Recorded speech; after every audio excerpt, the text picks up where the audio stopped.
So we've got ionic electrons being transferred. We've got an equal share where the electronegativity difference is 0.4 or less. That's non-polar. And then we have the type of bond that results when electrons are shared not equally. We said this is like certain people's handshakes, like the uncle or whatnot that tries to pull your hand in. That is a polar covalent bond. Well, which direction do the electrons go? If we had fluorine with a high electronegativity and we had hydrogen with a low electronegativity, who's going to get the electrons closer to it? Fluorine or hydrogen?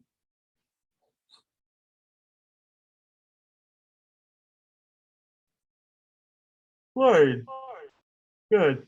The electronegativity being higher is going to pull the electrons toward it. And we showed you arrows like this that showed you that the electrons were pulled towards the more electronegative one. We also showed you how we have a delta plus and a delta minus to show partial charges on these. The fluorine has a partial negative charge, which is shown by that delta minus. A blank bond is two pairs of electrons between two things. For example, two pairs of electrons would look like that.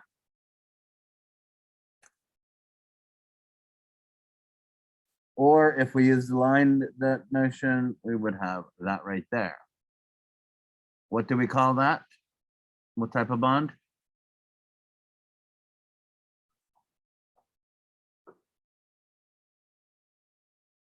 What type of bond is that with two pairs? Double bond.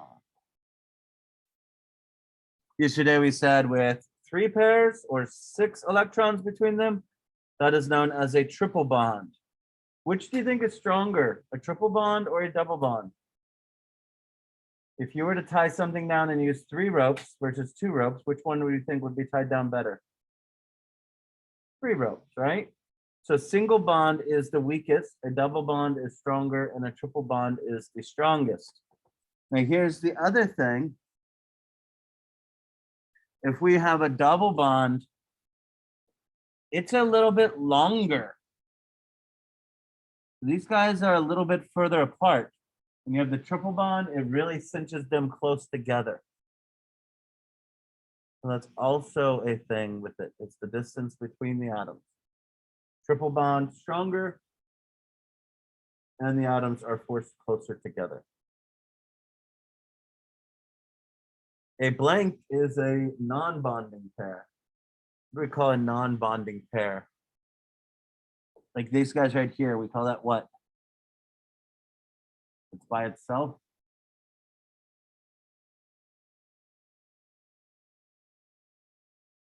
Huh? If it's by itself, what do we call it? Lone pair. Lone pair, good. Lone pair. A lone pair. Oh, we already have a lone pair. The blank rule is the principle that atoms and bonds atoms bond or that an atom bonds in order to fulfill its outside shell with 8 electrons. What is this rule called that means 8? What's a set of 8?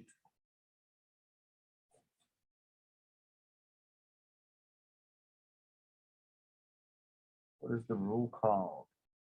The rule means 8.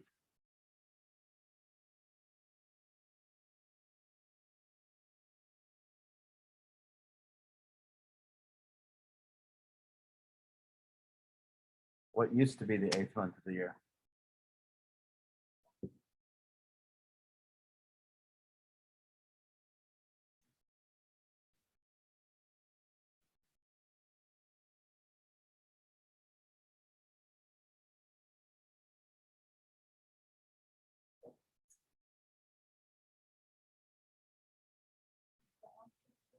Octet rule, very good. That rule is known as the octet rule. October used to be the 8th month of the year. Oh, octet. Let's fix that. I wrote October.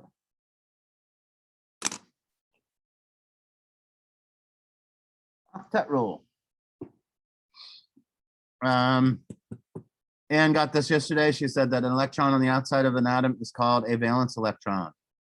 Non-metallic element blank from the periodic table is equal to the number of valence electrons. What do we use to add up those valence electrons?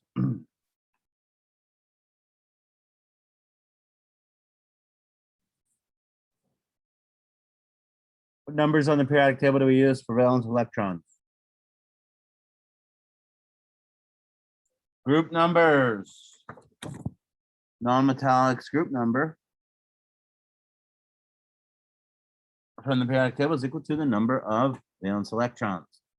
Atoms of blank bond only once and never get lone pairs. These guys break the octet rule. Who only bonds once and doesn't get lone pairs? Which element? Hydrogen.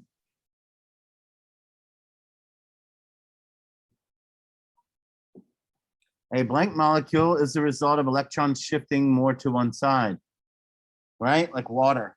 We said water. The electrons shift towards the oxygen, giving it a partial negative charge and the hydrogen's a partial positive charge. What do we call a molecule like that? Water is what type of molecule?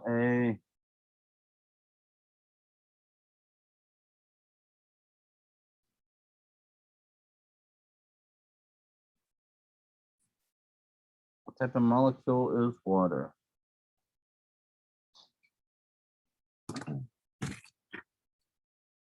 Anyone?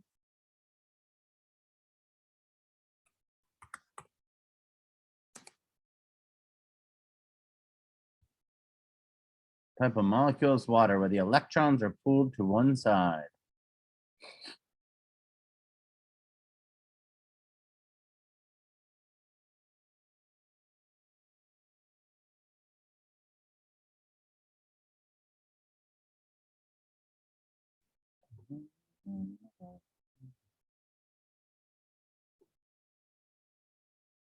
Anyone? Molecules that have their electrons pulled to one side.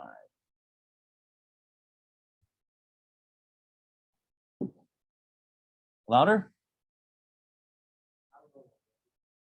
You don't know?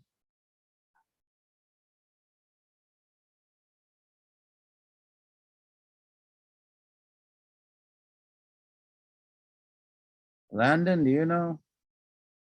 Type of molecule that has its electrons pulled to one side.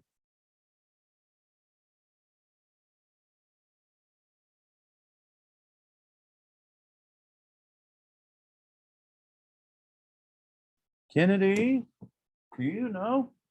I'll give you a hint. It was the last topic we talked about here when we drew the electrons. It was the thing that you guys had on the molecule project that may have been one of the harder things to figure out. Whether or not a molecule is. Is it polar? It is polar. Thank you, Sydney. A molecule that is polar, or a polar molecule, is one that has the electron shifting to one side. Yesterday we had a hard time coming up with this word, but isomers are substances that have the same general formula but different atomic arrangements. And then we were careful to cross out these bottom row of types because we wanted to make sure we don't have those in our minds because we did not do those. So if on this test I mess up and one of the answers is that, you know it's not the right answer, right?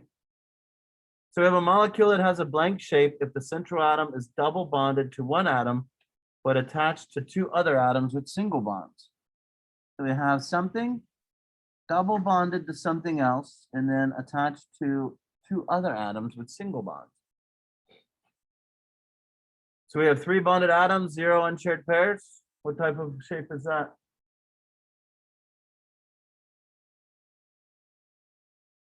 Look on that sheet, right? The sheet that tells you things. Three bonded atoms, 0 unshared pairs. Trigonal planar is correct. Good.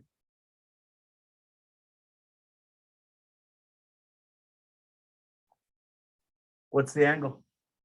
Dun, dun, dun.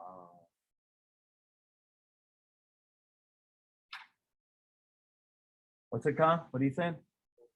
Not 180. 180 would be linear. 120 is correct. Good job. Good job. Imagine a central atom with 3 atoms attached to it. What is its molecular shape if it has 0 lone pairs? Well, we just did that. 1, 2, 3, no lone pairs. That is trigonal planar. What if it's 1, 2, 3, and it has 1 lone pair? Trigonal pyramidal. And the pyramidal and the angle?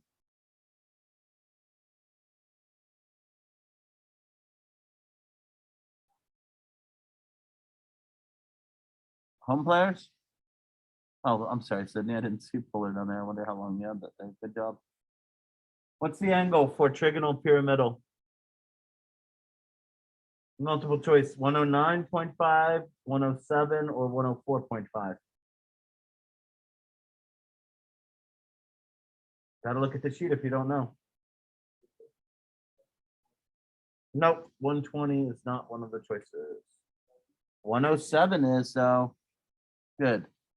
We said you could not do this one because that was part of our advanced lessons, which we are not continuing this year. Imagine a central atom with 4 atoms bonded to it.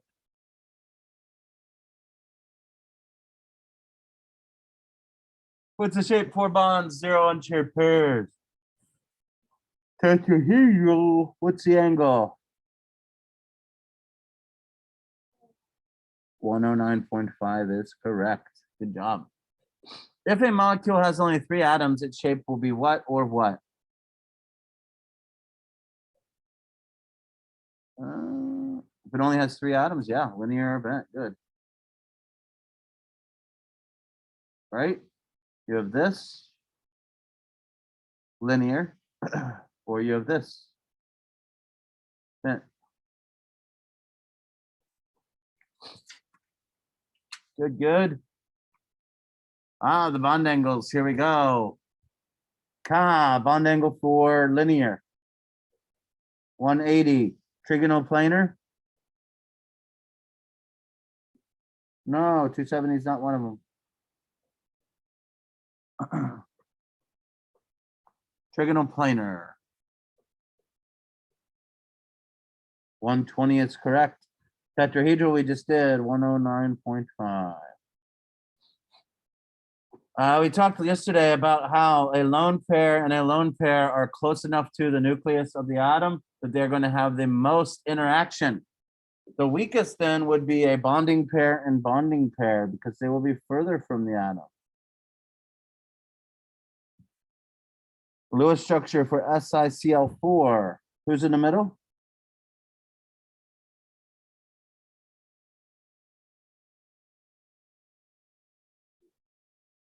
Si, because it's unique. Then we have Cl all around it.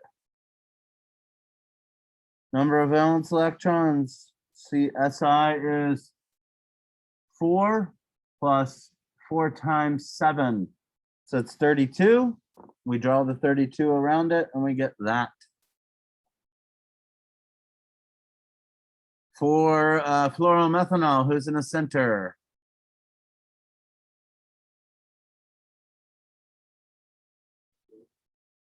What's that? CH is 2 elements. That can't be in the center. Nope. Carbon. Based on what rule?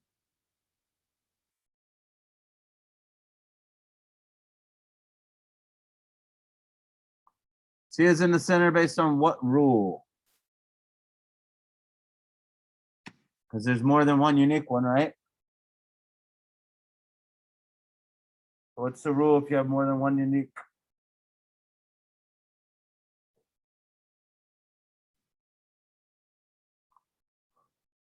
You remember? Some sound a goose makes. Honk, right? Hydrogen, oxygen, nitrogen, carbon. Carbon makes the most bonds. So if you have that, it goes in the center. Nitrogen makes 3 bonds. If you have that, it goes in the center. Oxygen, if you have to. Hydrogen can never go in the center.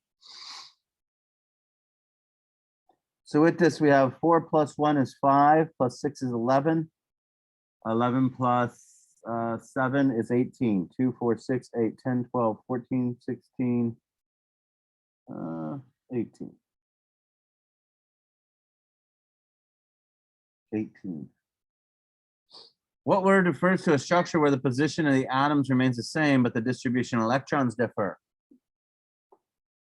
What if you can put electrons in different ways? What do we call that? If the electrons can shift and move. Well, what? Nope, starts with an R.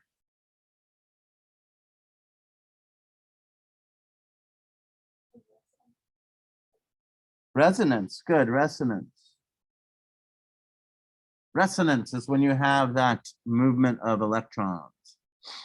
Draw the Lewis structures for the following. C in the middle, H, H, B, R, B, R. Easy enough. Here we have a resonance structure, CO3.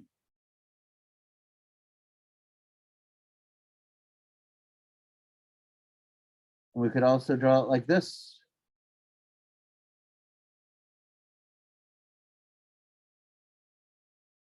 Or we could also draw it like this.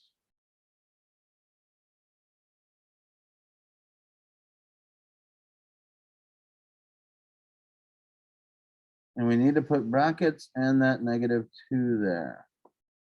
Make sure that we have that on there. But that's 3 resonance structures for that. We said we could skip this. We can put which one has resonance. Referring to above, what's the shape? 4 bonds, 0 and shared pairs. 4 bonds, 0 and shared pairs.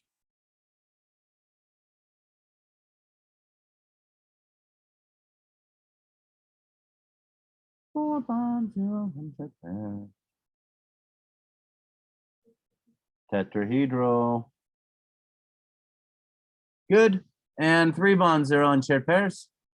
Huh? 3 bonds, 0 and shared pairs. Anybody else? Players at home.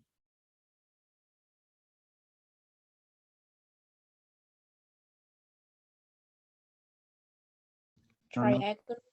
Yeah, trigonal. Good. Trigonal planar. Good. Electronegativity, remember those can be found on your periodic table. They are the numbers that are up here, right underneath the atomic number. Those determine whether or not they pull the electrons towards them or not. So P and H, 2.1 and 2.1 is 0. So that would be non-polar. This would be polar covalent. And here we have OK, O and C. Electronegativity difference is more than 2. So that is ionic. Now remember, bonds can be polar, but that doesn't necessarily mean the molecule's polar. For example, these bonds are polar, pulling toward the oxygen, the more electronegative atom here. But they cancel each other out. So that is a nonpolar molecule. We said yesterday we have a pull here and a pull here, but no pull back in the down direction. So that is a polar molecule. Here we have an overall pull in that direction. So that also is a polar molecule. That's going to do it. Make sure you have this sheet here ready for tomorrow while you take the test, as well as this sheet here. If you have any questions, you can join. I'll have the Zoom open. But other than that, you're more than welcome to take the test anytime tomorrow, but it is timed for 60 minutes. Obviously, if you have an individual education plan that gives you extra time, I'll add that and you'll get 90 minutes. You get time and a half, but other than that, you'll have 60 minutes. If you have any questions, by all means, stick around, stay after, and if not, have a great day.